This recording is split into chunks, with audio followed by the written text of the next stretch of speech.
Spring, and we're starting at 26, blacklisting. Blacklisting was a way for employers to go after union workers and to bust unions up. And what was blacklisting exactly? What was blacklisting, Michael? They put like the people that fought against it on a list, so future employees see them and not hire them. Exactly. So union troublemakers, workers that were disloyal, workers that were union agitators, any worker that was seen as any kind of a troublemaker or union agitator would be fired and then put on a list so that no other company would hire them. So anyone seen as a union agitator or anyone seen as a union agitator or someone who is somehow disloyal or a troublemaker would be fired and put on a list so that no other company would hire them. And the idea of the blacklist is it would circulate from company to company, don't hire these people.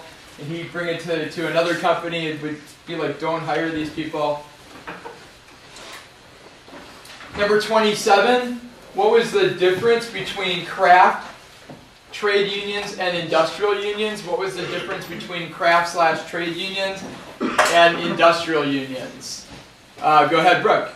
Weren't craft and trade unions just skilled workers and industrial ones were both? Right, craft or trade unions were skilled workers only, and industrial unions were skilled and unskilled workers all in the same industry, which is why they're called industrial unions. So craft or trade unions were skilled workers only. Craft or trade unions were skilled workers only, whereas industrial unions were skilled and unskilled workers, all the workers in the industry. Like a railroad industrial union is all the railroad workers, skilled railroad workers, unskilled, all in one big union. Let's go on to number 28.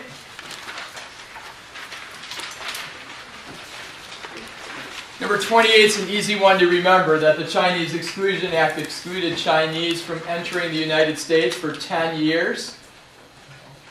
So put down, it excluded Chinese from entering the U.S. for 10 years. No Chinese were allowed to enter the country. But then it was extended and extended again all the way until 1943, all the way until the middle of World War II. So the Chinese Exclusion Act said that no Chinese would be allowed into the United States for 10 years, but then it was extended all the way until 1943. Why were there a lot of people, a lot of workers, European immigrants, Americans that wanted to keep the Chinese out? What was the motive for keeping the Chinese from entering the country? Nick? The Chinese would work for lower wages. Exactly. The Chinese were willing to work for extremely low wages, lower than even the new immigrants from Southeastern Europe. So the Chinese were willing to work for extremely low wages.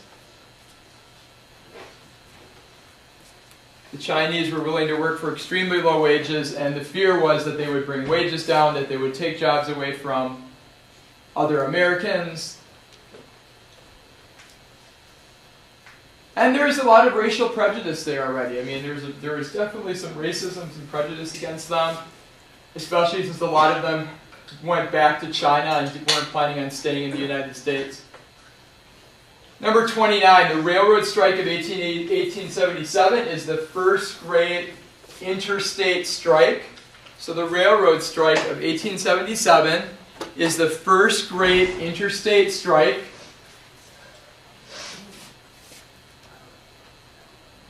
The first great interstate strike, meaning, across more than one state. Over 100 people ended up being killed. This happened in many different states across the country. Over 100 people ended up being killed. This was during the Big Depression of the 1870s. You'll recognize it's the same year that Reconstruction ends as this happens. Over 100 people are killed. What does President Hayes have to do in order to deal with this strike? The strike is so bad that President Hayes had to do what to deal with the strike? Go ahead, Haley. Right. President Hayes had to send in U.S. troops to put down the strike. So President Hayes had to send in U.S. troops to put down the strike.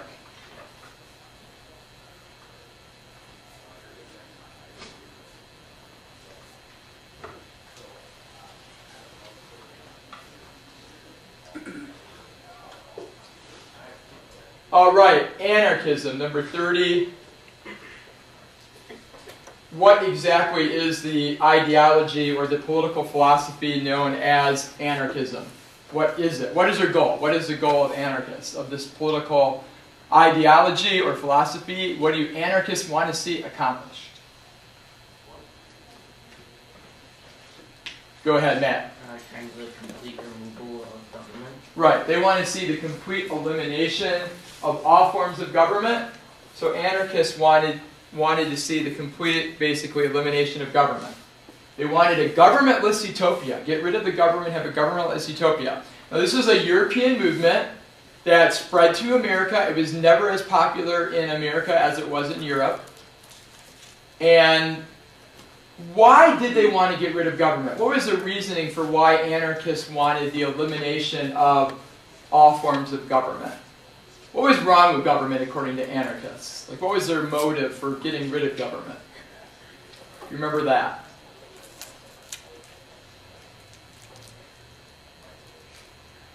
They said that government was a tool of the rich to oppress the poor. That government was simply used by those with money, those people who are wealthy and powerful in society, to keep the poor down. That government was a tool of the rich to oppress or exploit the poor.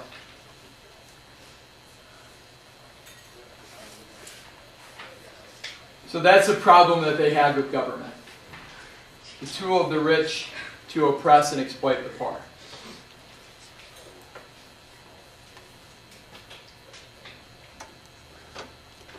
And then, what types of tactics did they advocate? What was their means of achieving this governmentless utopia? What did they say had to be done?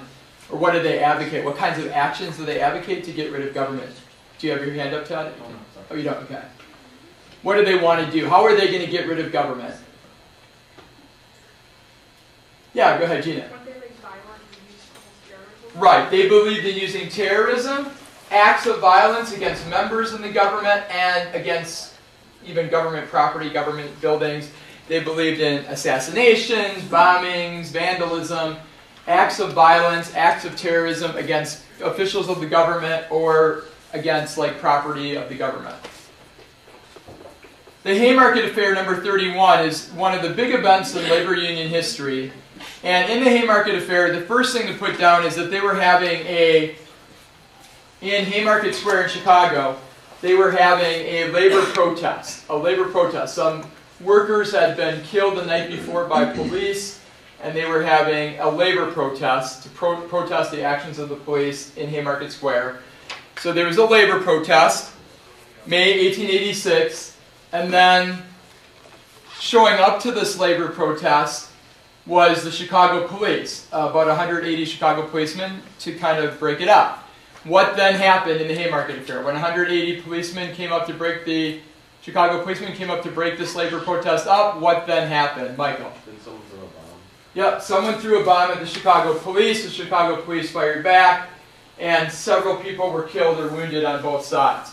So, someone threw a bomb at the Chicago police. The police fired back into the crowd, and in the end, a number of people were killed and wounded. Someone threw a bomb at the Chicago police fired back. In the end, a number of people were killed or wounded.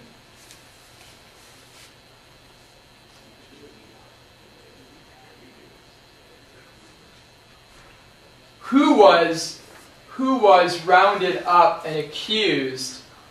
They arrested 8 people, they accused them, they convicted them, found them guilty of throwing the bomb. Who were they, and then what was unusual about the fact that these were the 8 that were accused of throwing the bomb? Go ahead, Nick. They were anarchists. And what was unusual about it? I'm not sure about that one. Yep, 8 anarchists were rounded up, and what was unusual, Michael? They were not even there. Yeah, 6 of the 8 weren't even there. There's no evidence tying them to the actual bomb throwing, but they rounded up 8 anarchists and accused them and convicted them of throwing the bomb. even though there was no evidence tying them to the crime, and 6 of the 8 weren't even there. But they rounded up 8 anarchists and either executed them, put them on trial, found them guilty, executed them, or threw them in jail. And what's the significance of the Haymarket Affair? Why does it matter in labor union? And then when we talk about history, the significance is always the most important thing. So what was the significance of the Haymarket Affair? Why does it matter in labor union history? What did it mean for the labor union movement in general? Yeah, Jamie. Well, it was the end of a night of labor, or the night of labor's union, or... It helped end the Knights of Labor because one of the 8 members that was convicted, one of the 8 anarchists, was a card-carrying member of the Knights of Labor. So it led to the demise of the Knights of Labor, which before this time was the most successful union organization in the history of union organizations, but it led to the end of the Knights of Labor, since one of the 8 anarchists was a card-carrying member of the Knights of Labor. And then what was another one? Yeah, go ahead, Becca. Labor unions were now linked with violence. Labor unions were now linked with violence. So another one is that labor unions were linked with violence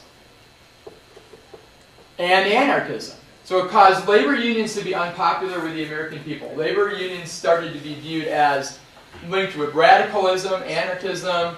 They were seen as being violent. So labor unions became less popular because they were linked with violence and anarchism and radicalism. Number 32, the Pullman strike, one of the great strikes in American history as far as the size of it and the significance of it.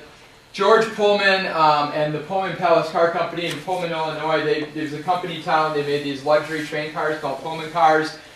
And during the Depression of the 1890s, what did George Pullman do when he lowered the wages of his workers? So the first thing to write down is George Pullman lowered the wages of his workers, but what did he not lower? He lowered the wages of his workers, but he did not lower what? Brooke? Their rent. Right, he did not lower their rent. So he lowered the wages of his workers, but he didn't lower their rent.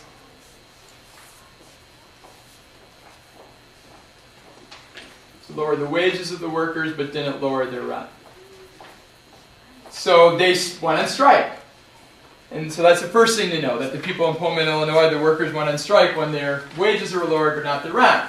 And then Eugene Debs organized the American Railway Union, a nationwide union. And what did the union do to support the striking workers in Pullman? What did the American Railway Union do to support the striking workers in Pullman, Illinois? They had like a sympathy strike, but what did they do? Yeah, bro. Did they not use the trains that had the Pullman cars on it? Exactly. They refused to handle any of the trains with Pullman cars on it. So, in support of the striking workers at Pullman, they refused to pull the trains.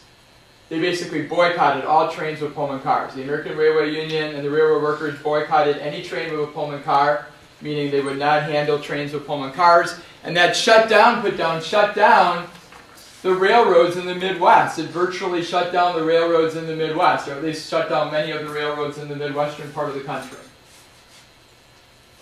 Nationwide boycott of trains with Pullman cars. And then what did President Cleveland do, and what was his justification concerning the Pullman strike? Julia? Didn't he put Pullman car on the mail cars, so then it would be illegal? Right. Pullman basically, or Cleveland actually sent in troops. That's what the employers did, Julia. But Cleveland sent in troops on the grounds that this strike was interfering with the U.S. mail. The employers, Julia, are the ones who put the mail cars on.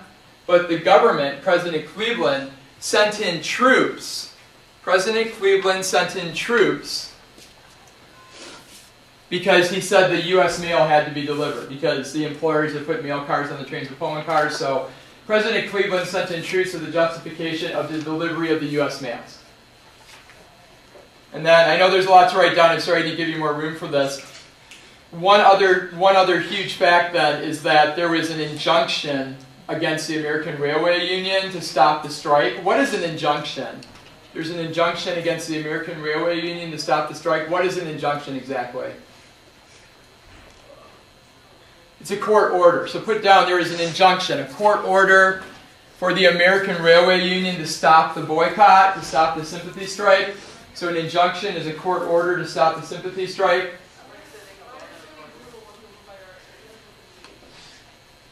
So there's a court order against the Pullman workers to stop the sympathy strike.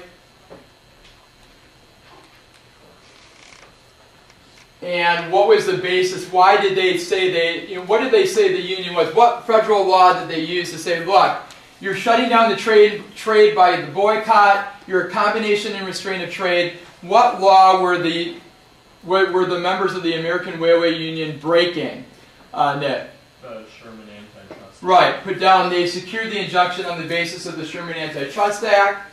They said that the workers in the boycott were violating the Sherman Antitrust Act, and Eugene Debs was, because they were a combination and restraint of trade. And the whole point of this is that they used the Sherman Antitrust Act to go against labor unions instead of to go against trusts.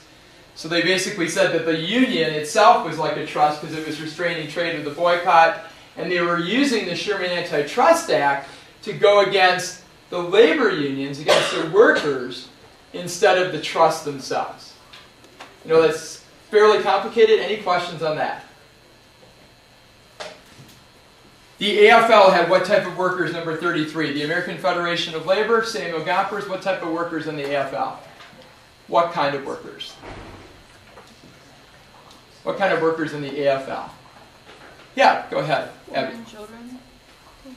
Skilled workers only, not women, children. Yeah, AFL is skilled workers only. So the Knights of Labor is skilled and unskilled. The AFL, the American Federation of Labor, is skilled workers only. And then what type of issues did they fight for? If you remember, what type of issues? So skilled workers only, that's the AFL. And what type of issues? Samuel Gompers was the president, that's why his name's listed there. What type of issues did the AFL fight for? What type of issues? Go ahead, Matt. Was it better wages and better work time? Exactly. What we call bread and butter issues. They fought for just more. Better wages, better working hours. They didn't want socialism. They didn't want big changes. You know, they didn't want the government to take over the industries or something like that. They didn't want to move towards socialism. They just so they had no problem with capitalism. They just wanted more. Bread and butter issues are just give us more money in our pocket. Give us a little bit bigger piece of the pie. Give us a little bit better working hours, a little bit better wage. We don't want to change the whole system. Where the Knights of Labor was much more, before them, was much more we want to move towards socialism. The old immigration came from what part of Europe, number 34? The old immigration came from what part of Europe? Old immigrants came from what part of Europe? Go ahead, Brooke. North and the west. Yeah, Northern and Western Europe. So old immigrants are from Northern and Western Europe. Notice I have predominant before 1890. So 1890 is kind of the turning point year. So they came from Northern and Western Europe. And then what were some characteristics of the old immigration? What can we say about these old immigrants? Like, what were some characteristics we learned? Like their religion, what types of countries they came from. Do you remember any characteristics of old immigrants? Yeah, Jack. They were mostly Protestant. They were mostly Protestant. And the countries, what was the kind of the background of the countries they came from in northwestern Europe? Mostly Protestant. Brooke? Like democracy? Yep, they came from governments that had some degree of democracy. And they really blended in well with the rest of the country. Their culture was pretty similar. A lot of them were literate. A lot of them could speak English, and they blended in very well with the rest of the culture in the country, the old immigrants. They came from societies that had a history of democratic government. The new immigrants came from what part of Europe, number 35? The new immigrants came from what part of Europe? Okay. Southern and Eastern Europe. What was their religion? So they came from Southern and Eastern Europe. What was their religion? What were the religion? There were really three religious groups represented. Haley? Catholic was one of them, so they tended to be Dylan? Jewish. Catholic, Jewish, or Becca? Orthodox, right. So they tended to be Catholic, Jewish, or Orthodox. Catholic, Jewish, or Orthodox. They came from Southeastern Europe. They were Catholic, Jewish, or Orthodox. And they came, what can you say about the background of the countries they came from? What were the background of the countries they came from? Yeah, Becca? Right, they came from countries with little history of democracy. So they came from countries with little history of democracy, little history of democratic government. Number 36, there was nativism against the new immigrants.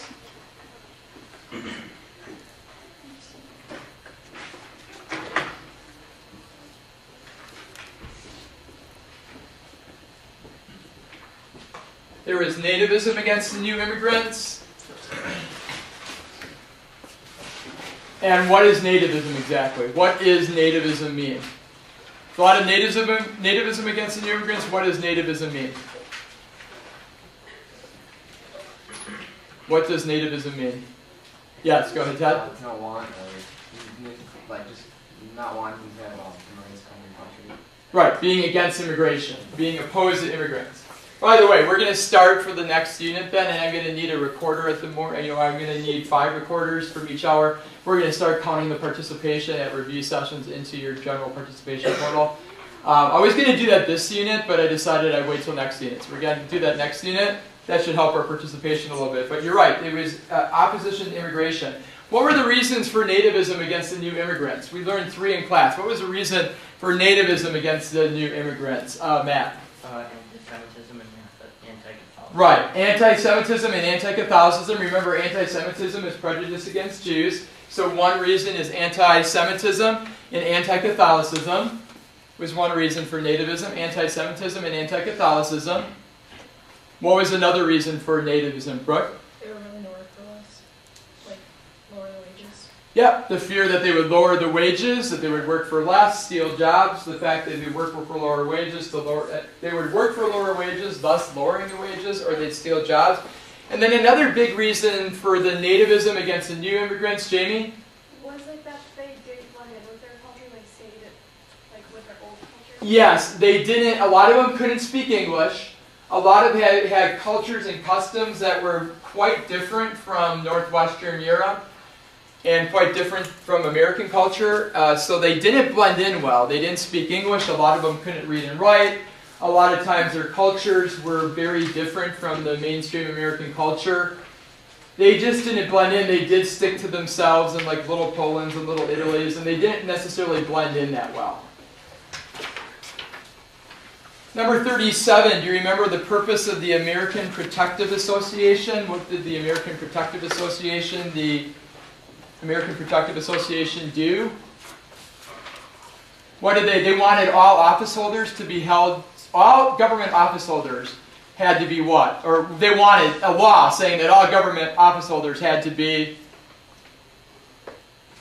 yeah, go ahead, Brooke. Protestant, right, that all government office holders had to be Protestant. So they basically had this rule that all government office holders would have to be Protestant.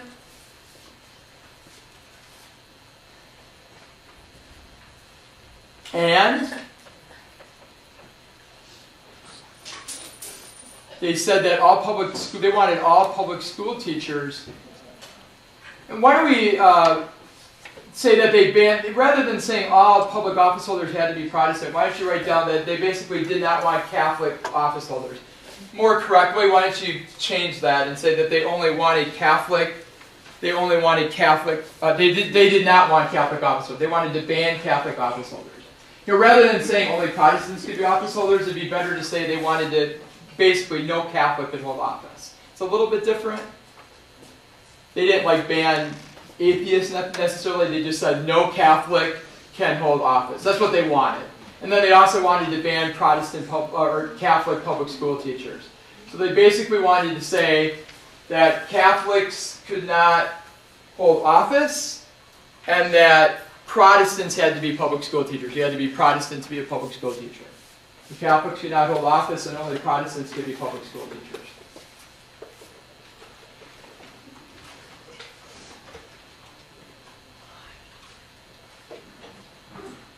Moving on to number 38. What were tenements exactly? What were tenements? What were tenements? Yeah, Abby? It was kind of like a housing unit that were really, really small, but really, really cheap. Right, overcrowded apartment buildings, very cheap apartment buildings, where they basically crammed as many immigrant families in as they could possibly fit. So they were overcrowded apartment buildings in immigrant neighborhoods where they crammed in as many immigrant families as they possibly could. Overcrowded apartment buildings, and we said Jacob Riis, How the Other Half Lives, wrote about the tenements, and what were some of the problems of the tenement houses that Jacob Riis pointed out in How the Other Half Lives. We learned 3 of them.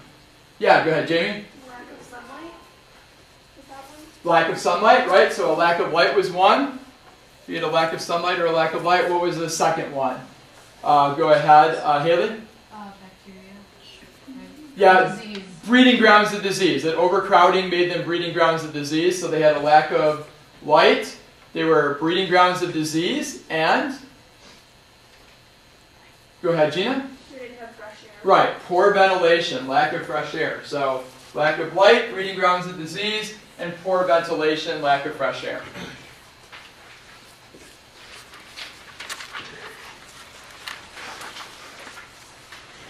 All right, we are now going to go through, we did a lot of the rest of those points in the session all the way up to 46. So we're going to start with 46 that we just did yesterday, and maybe for first hour we did part of the day on Friday.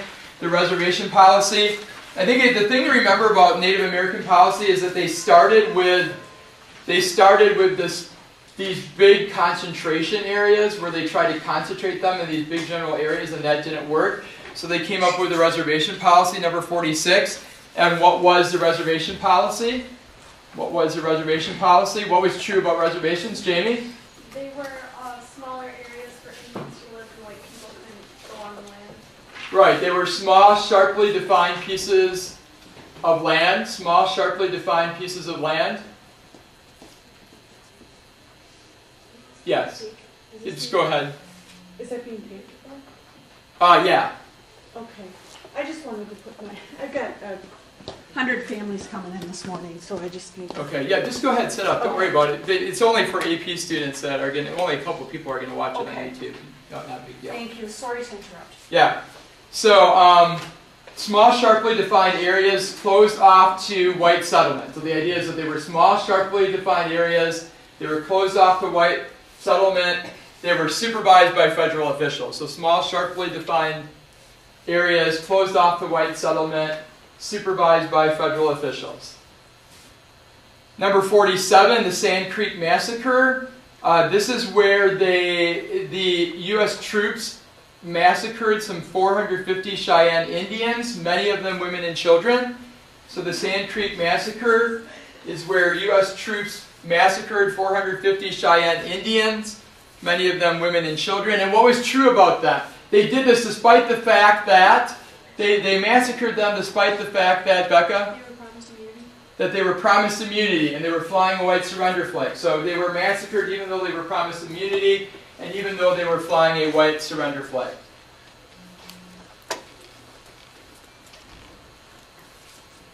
No need to go through some of the grisly details of what they went on to do.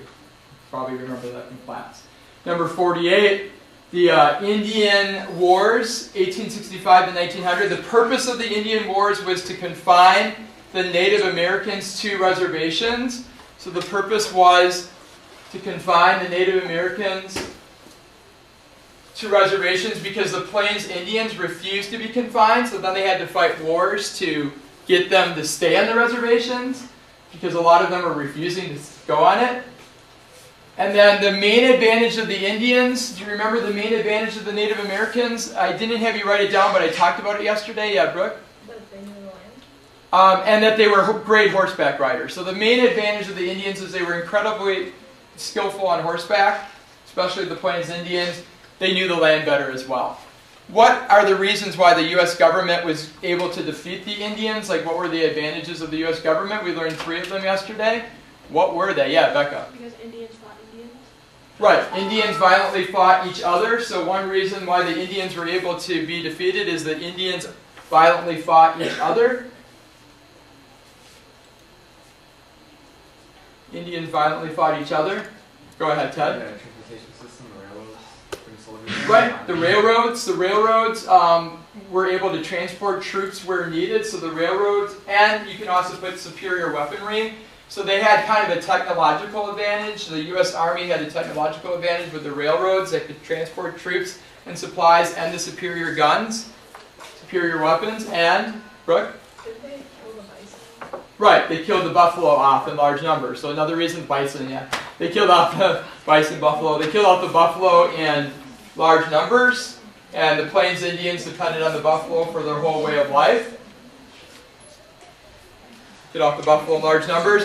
What happened, number 49, in Custer's last stand? 1876, what happened in Custer's last stand? General George Armstrong Custer was trying to surround some Sioux Indians that were camped out at Little Big Horn in eastern Montana. Yeah, go ahead. Like he came across a lot more Indians than he thought, and then everybody died. Right. All of his men were killed. Some 265 of his men were killed, including Custer. So he divided his column, and he and the men he was with tried to surround some Sioux Indians, but they overcame a couple of thousand Sioux Indians, and they were greatly outnumbered, and Custer and all his men died. All the men that he had taken with him. I think over 260, Custer and all his men died. Even though this was a big Sioux victory, why was it significant? Why did it matter? What did it lead to? Even though it was a big Sioux victory, it led to what exactly? Jamie?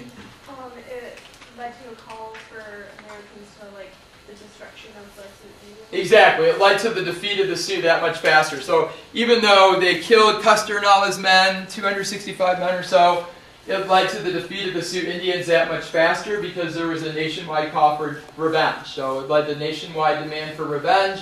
For Custer's last stand, it led to the defeat of the Sioux that much faster. Do you remember what the Ghost Dance movement did? Or what the Ghost Dance movement was about? Ghost Dance movement? Yeah, Jamie?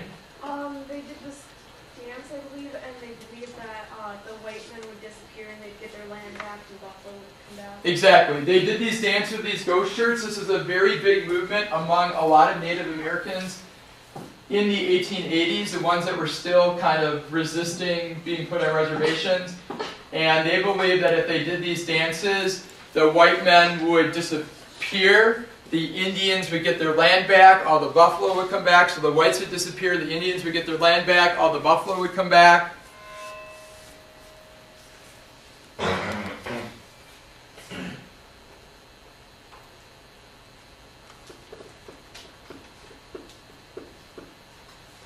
So, the Indians would just get their land back, they'd get the buffalo back, the whites would disappear. They believed that the ghost shirts that they wore protected them from all harm. Put that down, that the ghost shirts that they wore protected them from all harm, protected them from the white man's bullets.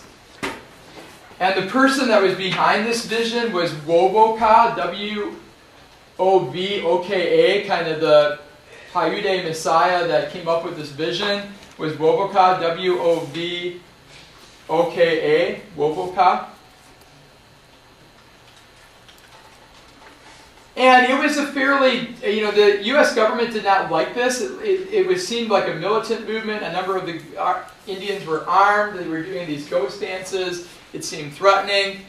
And eventually, this leads to the Wounded Knee Massacre. And all the Wounded Knee Massacre is number 51, that U.S. troops shot and killed between 250 and 300 Indians. After a gun accidentally discharged, U.S. troops shot and killed between 250 and 300 Indians. It's hard to know the exact number. After a gun accidentally went off, there were some U.S. soldiers killed as well. But it was a a massacre of a lot of women and children and some Native American men as well. 250 to 300 of them. And what is 1890? What does the Wounded Knee Massacre signify in U.S. history? This signifies what in U.S. history, the Wounded Knee Massacre? Yep, go ahead. The end of the reservation, like. Right, this was the end, not the end of reservation life. This is the end of their resistance to, the end of Indian resistance. So after 1890, the Indians don't resist anymore. They're confined to reservations. So after 1890, basically, this is the end of the conflict between whites and Indians that had lasted since 1610 in the Anglo-Powhatan War for what is that, 280 years, and the Indians would no longer resist after that. What was assimilation? The government had this assimilation policy, number 52. So at the same time that the Indian wars are going on, government officials, some people within the government, reformers, think that what we really need to do concerning our Native American policy is assimilate them. So if they're on reservations, we should be assimilating them. What does that mean?